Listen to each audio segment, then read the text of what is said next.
Muy buenas tardes con todos los colegas abogados del país. Tenemos el privilegio de tener en este espacio a un distinguido constitucionalista español, Javier Pérez Royo, quien fue rector de la Universidad de Sevilla, quien lideró la creación del máster en Derecho Constitucional en la misma universidad y quien ha publicado algunas obras interesantes sobre la reforma de la Constitución. Su texto de referencia para las clases de Derecho Constitucional, curso de Derecho Constitucional, que va por la 16ª edición y que ha impartido algunas conferencias en algunos países de Latinoamérica. Yo quisiera comenzar, profesor, por agradecerle por aceptar esta invitación que le ha formulado la Facultad de Jurisprudencia de la Pontificia Universidad Católica del Ecuador. Agradecerle por haber compartido generosamente sus conocimientos con los estudiantes, con los docentes que han asistido ya a los eventos académicos que se han organizado, y en esta oportunidad profundizar algunas cuestiones relacionadas con el Estado, la Constitución, la interpretación de la Constitución, la reforma y lo que es la Corte Constitucional. En una primera parte yo quisiera, profesor Pérez Royo, que nos explique algo que consta en el curso de Derecho Constitucional, en la lección 8ª. Cuando usted comenta la relación entre el Estado y la Constitución, se refiere precisamente a un tema que es muy importante, el poder del Estado. Como uno de los elementos más importantes del Estado, usted explica lo que es el poder del Estado, que el Estado es no solamente el poder político, sino sobre todo un poder en régimen de monopolio. ¿Podría profundizar un poco más sobre esta explicación sobre lo que es el poder del Estado? Sí, bueno, el Estado, lo que singulariza al Estado como forma de organización del poder político y la distingue de las demás formas de organización del poder que han existido en la historia de la humanidad, es que es un poder que se ejerce en régimen de monopolio, que no admite la existencia de competidores, ¿no? Esa es la definición clásica del Estado que hizo Max Weber, el monopolio de la coacción física legítima. El Estado es el monopolio de la coacción física legítima. Eso no ha ocurrido nunca antes en la historia de la humanidad. Ninguna forma de organización del poder ha llegado a ejercerse en régimen de monopolio. Es un poder único. Usted hace una distinción inclusive entre el poder político y el poder. No, el poder político, vamos, el poder en régimen... Porque viene además, porque el principio, el Estado descansa, es la primera forma de organización que descansa en el principio de igualdad. Se eleva sobre el principio de igualdad. Ese es el axioma con base en el cual se ha construido el Estado como forma de organización del poder. Frente a la desigualdad de jure, no de facto, sino de jure, que era la norma preconstitucional que viene del paradigma aristotélico de la justificación de la esclavitud por naturaleza, que de una manera u otra se va repitiendo a lo largo de toda la historia hasta que llega el Estado Constitucional. El Estado Constitucional rompe con ese paradigma aristotélico la explicación de la convivencia con base en el principio de desigualdad. No, la convivencia hay que explicarla con base en el principio de igualdad. Él concebía el Estado como la sociedad perfecta. Y entonces la igualdad exige que todos los individuos que viven bajo ese Estado obedezcan a ese Estado y nada más que a ese Estado. Por lo tanto, el principio es una exigencia, la concentración del poder en una única instancia y que se ejerza en régimen de monopolio, es una exigencia del principio de igualdad, que es la premisa con base en la cual se construye el Estado constitucional. Pero ese poder político coexiste con otros poderes. No, después lo que existe son poderes económicos. Después lo que existe es el poder. El poder existe, pero porque el poder no es solamente político. Pero el poder político sigue en régimen de monopolio, eso es lo más que es tiene. Poder único. Y después, pues claro, después existe poder económico, existe poder cultural, existen poderes diversos, claro. Pero la política, lo que caracteriza al Estado es la concentración del poder en una única instancia, y de ahí viene la división de poderes. La división de poderes nace precisamente como consecuencia de la concentración del poder en una única instancia, del ejercicio del poder en régimen de monopolio. Que entonces el riesgo que supone para los ciudadanos es tan alto que es necesaria la división del poder para la finalidad de garantizar la libertad de los ciudadanos. Entonces eso Montesquieu lo dice en El espíritu de las leyes con mucha claridad, ¿no? Cuando habla de Inglaterra, dice Inglaterra, los ingleses, para favorecer la libertad, para promover la libertad, han destruido los poderes intermedios, subordinados y dependientes característicos de la monarquía absoluta. Y añade, hacen bien en conservar esa libertad porque si la perdieran serían uno de los pueblos más esclavos de la tierra. Es decir, Montesquieu entiende perfectamente lo que es la ambigüedad del Estado como forma de organización del poder. Por un lado, destruye todas las fórmulas de poder intermedias y concentra el poder en una única instancia y, por lo tanto, aumenta la libertad de los ciudadanos, pero al mismo tiempo potencia también la posibilidad de que ese poder se haga uso del mismo de una manera opresiva, porque es una concentración de poder como no ha habido nunca antes en la historia de la humanidad. Y de ahí la división de poderes. Es necesario que por la propia naturaleza de las cosas el poder se divida en distintas instancias de tal manera que el poder detenga al poder. ¿División Entonces, de los poderes o de las funciones? De poderes, de poderes. El poder es único, el poder del Estado es único, pero ese poder solamente puede existir en la forma de varios poderes. De varios poderes, que cada uno tiene una función específica en el interior del Estado constitucional. Hay quien crea la voluntad del Estado, el poder legislativo manifiesta la voluntad del Estado, el poder ejecutivo que la ejecuta, la aplica en términos generales, y el poder judicial que la aplica de manera individualizada en los conflictos. Usted se apoya mucho en lo que desarrolló Hobbes y habla de que el Estado también parte de la necesidad de que exista paz, o del reconocimiento de que no existe paz sin sujeción. Claro. ¿A qué se refiere claro, este pensamiento? Hobbes es el que rompe el paradigma aristotélico en el que había descansado la teoría política y jurídica desde la antigüedad clásica, y que ese paradigma se mantiene ininterrumpidamente. Toda la teoría política anterior a Hobbes es una teoría aristotélica. El paradigma aristotélico es el que domina y todo el mundo está copiando más o menos a Aristóteles de una manera o de otra. Es el punto de inspiración. Con eso es con lo que rompe Hobbes en el Leviatán. Entonces, la convivencia entre los seres humanos hay que explicarla con base en la igualdad y no con base en la desigualdad.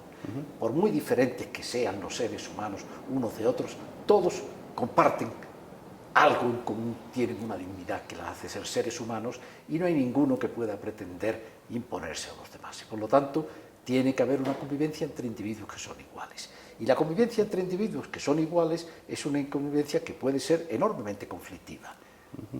Y en consecuencia tiene que haber un orden, y ese orden se tiene que crear mediante una instancia política que tienen que crear los propios ciudadanos mediante el contrato social, y tienen que crear a través de un pacto de cada hombre con cada hombre, con pacto universal, tienen que crear el poder del Estado. El poder es un resultado de la técnica del hombre, dice Hobbes.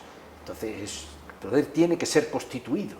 De ahí viene que la Constitución sea la norma jurídica a través de la cual se expresa el poder del Estado.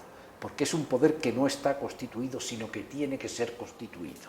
Y el pacto social, la objetivación del pacto social es la Constitución. Con respecto a esta descripción del Estado en base a la igualdad, usted señala que la Constitución justamente contempla a los individuos únicamente en cuanto iguales y que las leyes únicamente en cuanto diferentes. ¿A qué se refiere con esta distinción? Bueno, la igualdad nada más que está en la Constitución. La igualdad no está nada más que en la Constitución. Porque dice que es imposible, un imposible lógico. No, porque quiero decir que la igualdad es la Constitución. La Constitución contempla a los individuos en cuanto ciudadanos, en cuanto titulares de derecho en condiciones de igualdad. Pero no los contempla haciendo uso de esos derechos. Después los ciudadanos ejercen esos derechos que la Constitución les reconoce para cada uno hacer con su vida lo que le parezca oportuno. Y es el legislador, no la Constitución, es el legislador el que va siguiendo a los ciudadanos en el ejercicio de los derechos. Cuando los ciudadanos se compran una vivienda, o compran un coche, o circulan, o salen o entran fuera del territorio, o van a un colegio, o a una universidad, o montan un negocio, construyen, lo que sea. En eso hay quien regula todas esas conductas, no es la Constitución, sino que es el legislador. La Constitución no resuelve ningún problema. La Constitución no resuelve ningún problema en la convivencia entre los seres humanos. La Constitución posibilita que cualquier problema que se plantea en la vida de la sociedad tenga una respuesta política de una manera jurídicamente ordenada. ¿Qué es la Constitución entonces? La premisa indispensable para que se pueda dar respuesta a cualquier problema que se plantee en la vida en sociedad. La Constitución no resuelve ningún problema, pero sin ella no se resuelve ninguno. Ella es la que posibilita que existan unos órganos constitucionales que crean el derecho, que lo aplican en términos generales o que lo aplican en los conflictos individualizados, y que reconoce los derechos que le permiten a los ciudadanos después hacer con su vida lo que les parezca oportuno. Entonces, eso es lo que supone la Constitución, pero la Constitución no resuelve ningún problema. Establece el marco que posibilita que cualquier problema encuentre una respuesta. Ella no resuelve ningún problema, sin ella no se resuelve ninguno. Esa es la función de la Constitución. Y en base a ese contenido y alcance de la Constitución, ¿cómo debe ser interpretada? Bueno, la Constitución precisamente, la Constitución no es una norma autoaplicativa. Las leyes sí se aplican. ¿Quiénes son los intérpretes? Las leyes, por ejemplo, cuando las leyes establecen un presupuesto de hecho al cual se anuda una consecuencia jurídica. Esa es la típica estructura normativa en el mundo del derecho. En la Constitución no hay ninguna norma. En la Constitución no hay ninguna norma que tenga esa estructura normativa. Ni un solo precepto de la Constitución tiene esa estructura normativa. Entonces, la Constitución exige ser interpretada por el legislador. La Constitución exige ser interpretada por el legislador, que es el que tiene que dar respuesta a cualquiera de los problemas que se plantean en la convivencia sin vulnerar la Constitución, con el límite de la Constitución. El legislador crea derecho, tiene libertad de configuración para dar respuesta a cualquier problema que se plantea en la sociedad, por ejemplo, el problema educativo, el problema sanitario, el problema del tráfico de mercancías, el problema de las telecomunicaciones, cualquiera. Esos problemas tienen que tener una respuesta y es el legislador el que tiene que dar una respuesta, obviamente sin entrar en contradicción con los principios constitucionales. ¿Y cuáles son entonces los límites de la configuración legislativa? La Constitución, fundamentalmente los derechos fundamentales.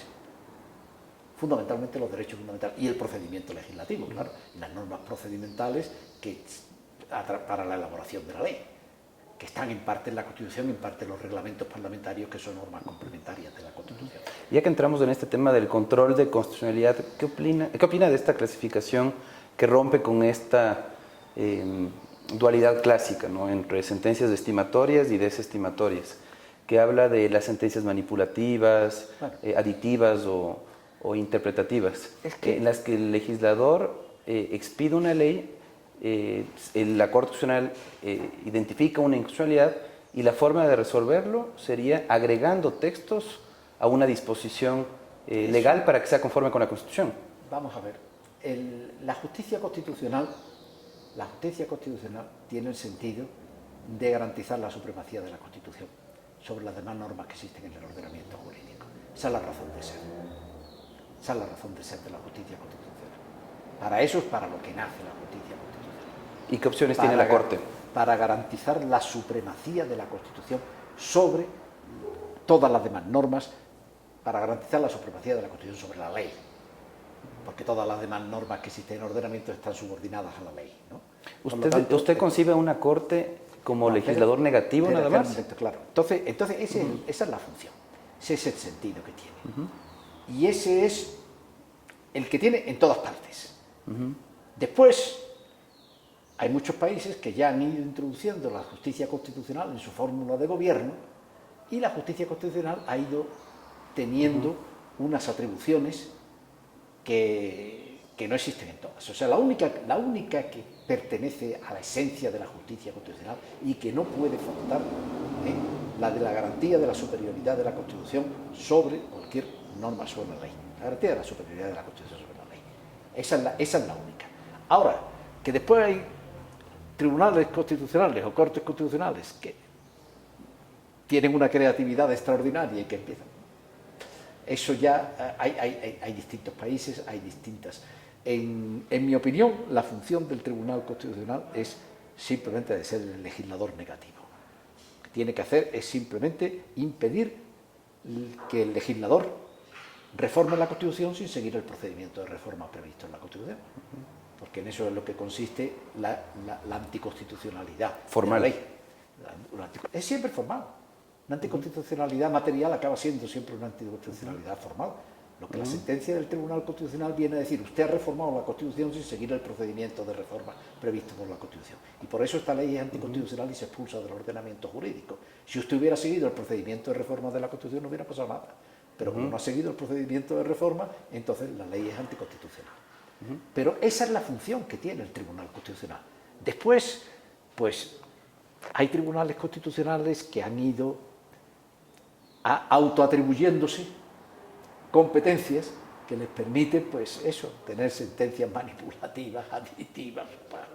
Pero eso es realmente, yo creo, un abuso de lo que es el ejercicio de la función jurisdiccional en materia constitucional. ¿Qué opciones le queda entonces a la Corte Constitucional? Si es que opta porque permanezca el derecho, porque se ha constatado su constitucionalidad, o si es que expulsa el ordenamiento por inválida, por inconstitucional una disposición. El ordenamiento jurídico la norma desaparece. ¿No hay una solución intermedia?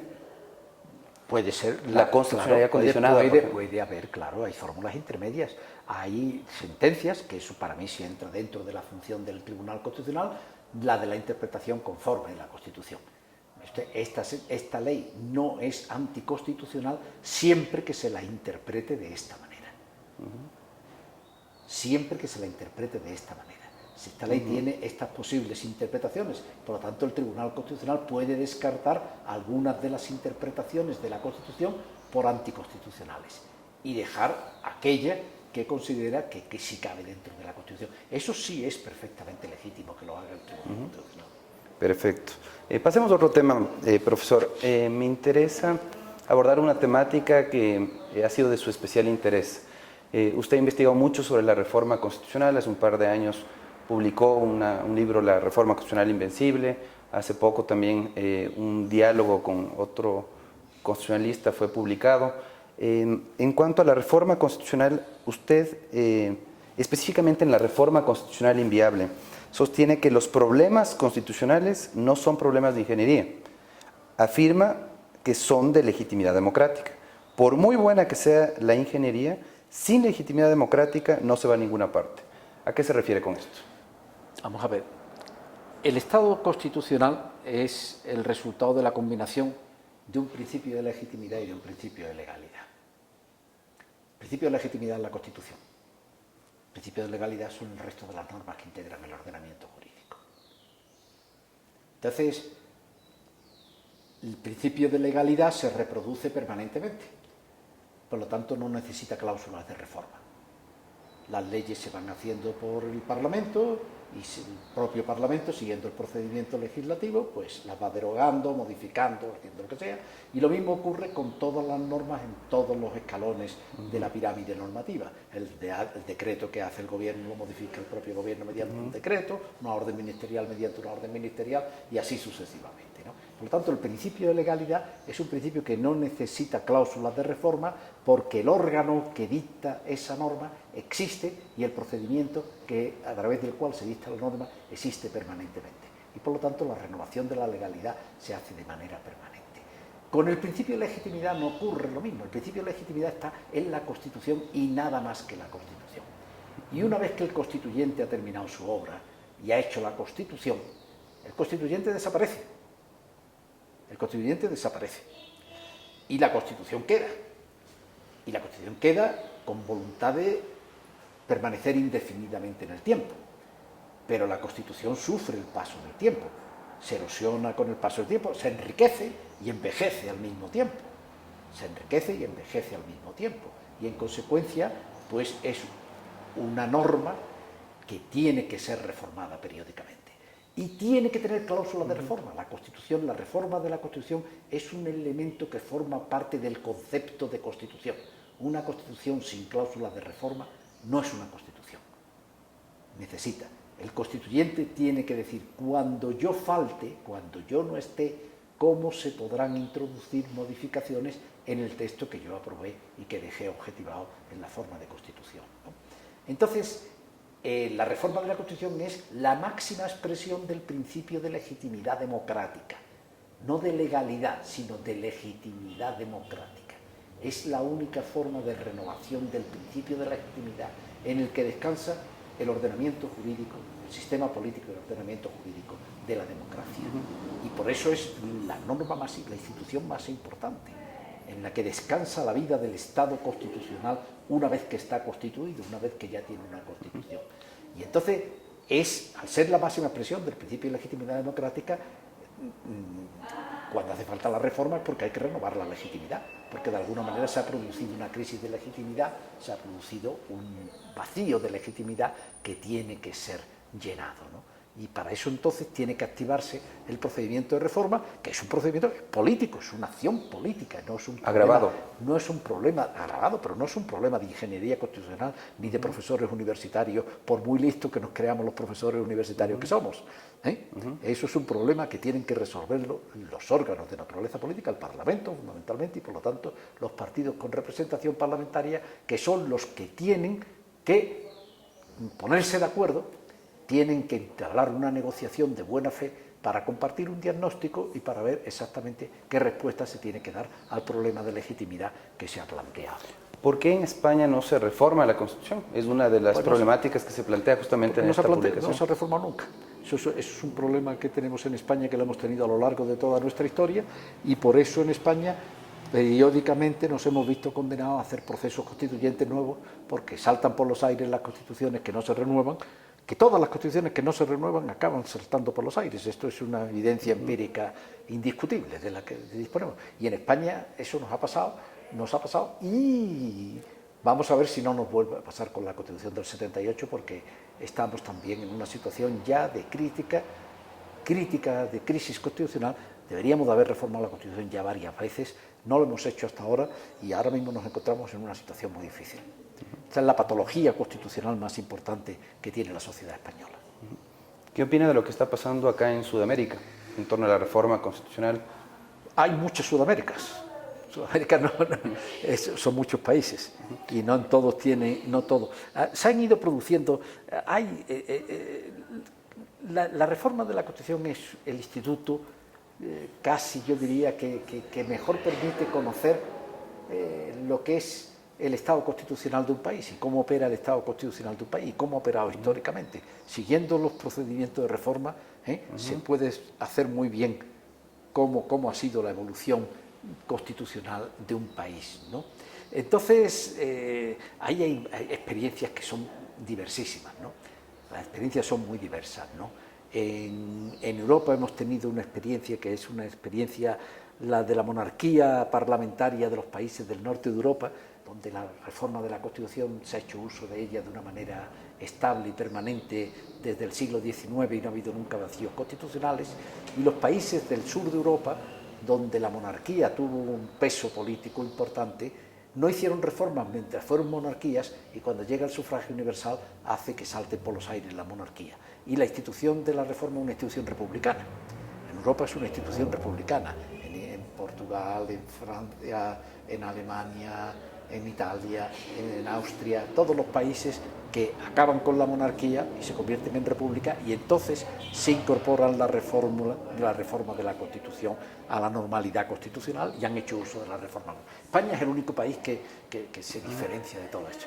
Y en el continente americano hay distintas tradiciones. Está por un lado la tradición de los Estados Unidos, que es el gran inventor, porque la reforma de la Constitución es un invento americano, un invento de la Constitución americana, y que ha hecho uso en 27 ocasiones, pero que sin embargo ahora mismo se encuentra en una posición muy difícil, porque en cierta medida el artículo 5 de la Constitución ha entrado en una situación, hace ya muchos años que no se reforma la Constitución y que es muy difícil reformarla. Es decir, ahora mismo Estados Unidos tiene un problema. Uno de los problemas que tiene Estados Unidos es que ahora mismo ya no tiene está tan polarizado el país que no tiene capacidad de reformar la Constitución y eso puede plantearle problemas de cara al futuro. Y después hay distintas experiencias, la de México, que es una locura porque son tantos centenares de reformas que al final produce una inseguridad jurídica. No se sabe cuál es la Constitución, no se sabe al final cuál es la Constitución por la cantidad de añadidos que se le han metido.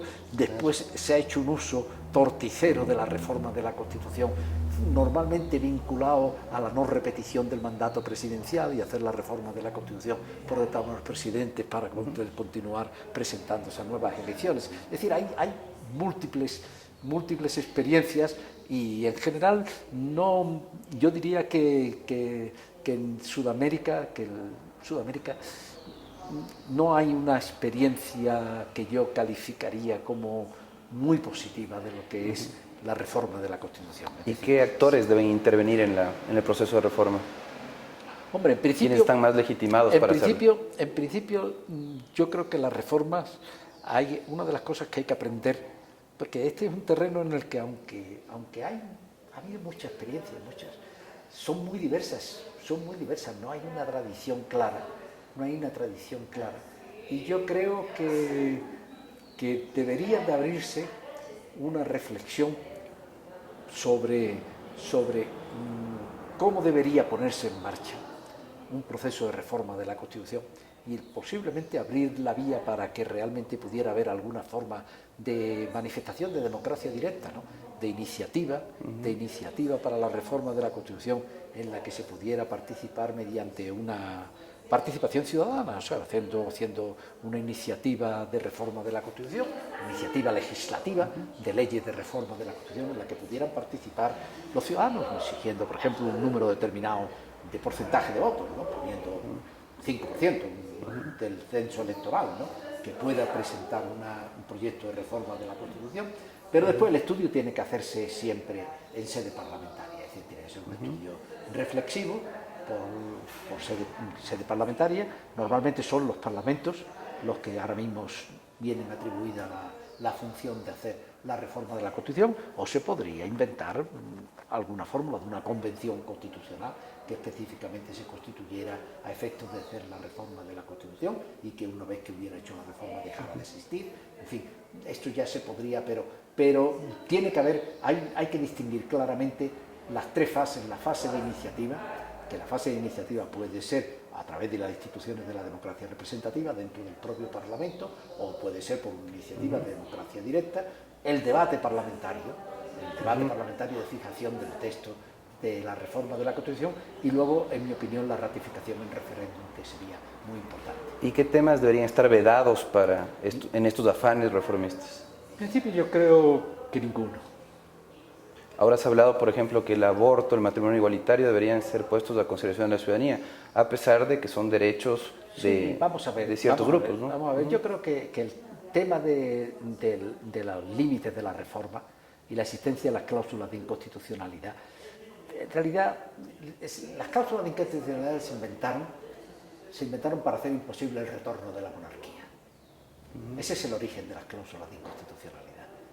Las cláusulas de inconstitucionalidad no existían y se ponen en marcha cuando algunos países europeos dejan de ser monárquicos y se convierten en republicanos, y entonces introducen en su constitución una cláusula de intangibilidad para que no pueda volver la monarquía.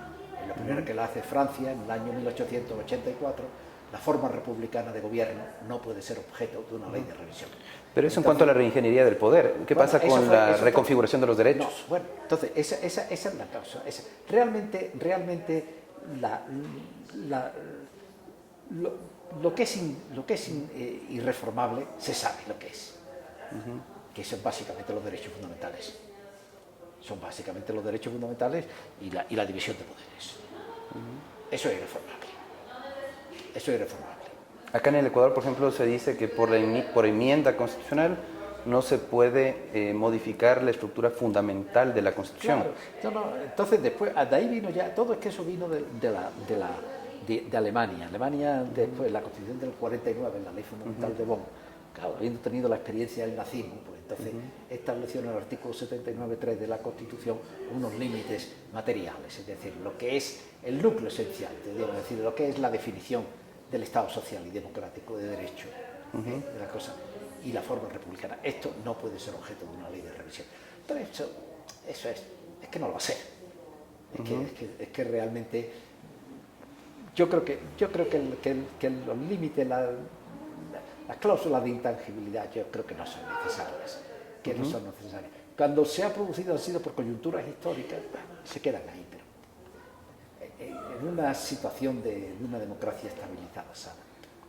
Y el que tengas una cláusula de intangibilidad, además no te protege. Claro. ¿No? Frente a un Hitler, frente a un... No te protege una cláusula de intangibilidad. Bueno, ya para ir cerrando, profesor, hay un tema de coyuntura que nos interesa mucho a quienes tenemos especial preocupación por la justicia constitucional. La Corte Constitucional está integrándose ahora en el Ecuador y existen dudas sobre qué perfil debe tener el candidato a juez de la Corte Constitucional y qué perfil deben tener quienes integran el órgano nominador, en este caso la comisión calificadora que designa a los jueces de la Corte Constitucional. ¿Qué perfil considera usted debe tener un juez de un tribunal o Corte Constitucional? Bueno, el perfil de un juez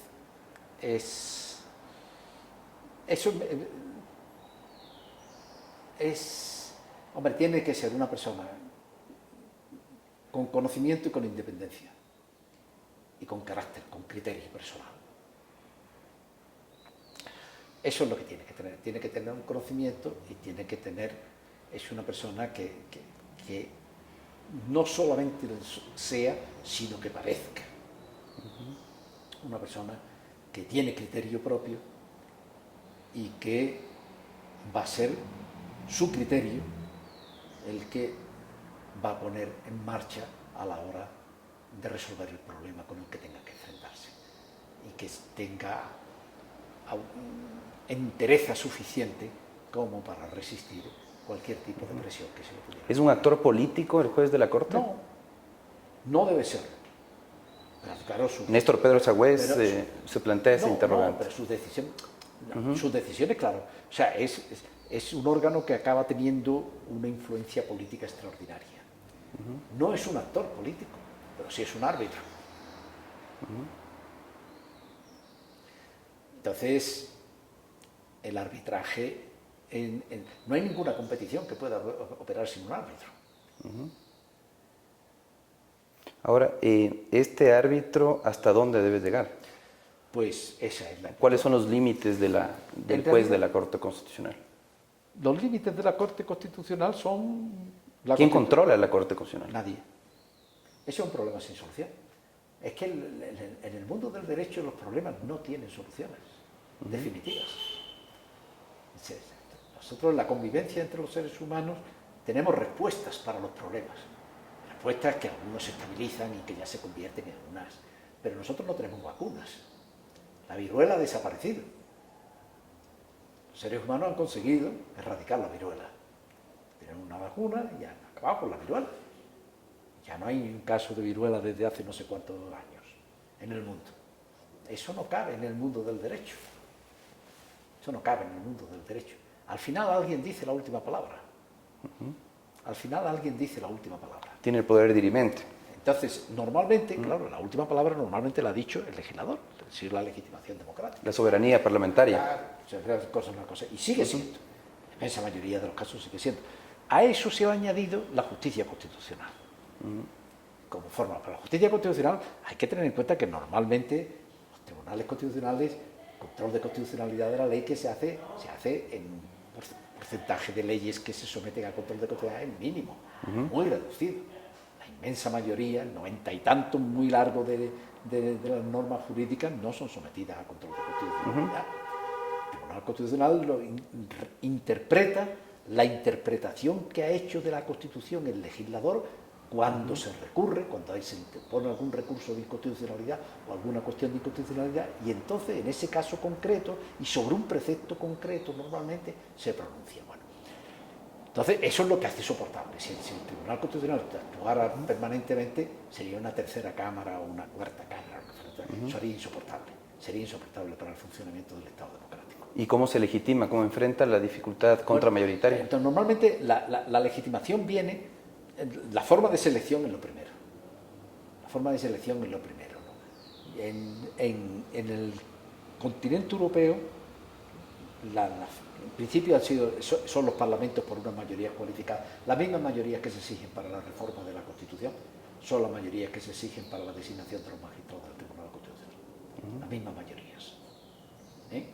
Entonces, esa es la garantía. Que el Parlamento, porque además la reforma de la Constitución y el Tribunal Constitucional son primos hermanos, son las dos garantías de la supremacía de la Constitución sobre el resto del ordenamiento jurídico, ¿no? Entonces, la reforma es el prius histórico y lógico de la justicia constitucional. La justicia constitucional puede operar porque hay reformas de la Constitución, porque hay cláusulas de reforma. Si no hubiera cláusulas de reforma, no podrían nunca controlar la constitucionalidad de la ley. Porque el Tribunal Constitucional lo que dice es que mire usted ha reformado la Constitución sin seguir el procedimiento de reforma. Eso es lo que dice el Tribunal Constitucional cuando anula una ley, ¿no? Por lo tanto, reforma y justicia son las dos caras. Son las dos garantías de la superioridad de la Constitución sobre todas las demás normas que existen en el ordenamiento jurídico. La justicia constitucional es la garantía ordinaria, de la que se hace uso normalmente. La reforma de la Constitución es la garantía extraordinaria de la que se hace uso más ocasionalmente, ¿no? Entonces, ¿y qué le parece la división entre garantías primarias y secundarias que plantean otros autores como Ferrajoli? Bueno, estas dos garantías, la primaria es la reforma de la Constitución, la única que es primaria es la reforma de la Constitución. Las jurisdiccionales. Después la segunda garantía de la Constitución como un todo, que aquí estamos hablando no de garantías individuales, sino de garantías que son normativas, objetivas, y de la Constitución como un todo. Y esas garantías nada más que son esas dos, la reforma y la justicia constitucional. Nada más que esas dos son las dos únicas garantías constitucionales de toda la Constitución. Después lo que existe son garantías individuales que son normalmente de naturaleza jurisdiccional y de la que podemos hacer uso los ciudadanos acudiendo a los tribunales de justicia en la protección de los derechos fundamentales cuando se ha producido alguna vulneración de los mismos. Pero garantías de la Constitución como un todo, garantías de la Constitución nada más que son esas dos, Y entonces, la primaria es la reforma de la Constitución, la derivada es la justicia constitucional. Y después existen un montón de garantías individuales. Existen un montón de garantías individuales, pero esas ya son de naturaleza jurisdiccional. Perfecto. Muchísimas gracias, profesor. Para mí siempre es muy grato conversar con usted. El que sea tan generoso con todo este conocimiento y experiencia que ha adquirido a lo largo de los años en el derecho constitucional, me hace sentir muy privilegiado de poder conversar con usted. Así que aprovechen, colegas, de este espacio para profundizar los conocimientos en derecho constitucional y nuevamente muy agradecido, profesor, por las gracias las doy yo por aceptar esta invitación de la Católica de Quito. He venido encantado y lo estoy pasando muy bien y agradezco mucho la invitación. Sí, yo creo que ahora que está por integrarse la Corte Constitucional, viene bien un diálogo con una de las voces más autorizadas del derecho constitucional, como es el profesor Pérez Royo. Así que le reitero los agradecimientos y siempre bienvenido al Ecuador, profesor. Muchas gracias. Muchas gracias.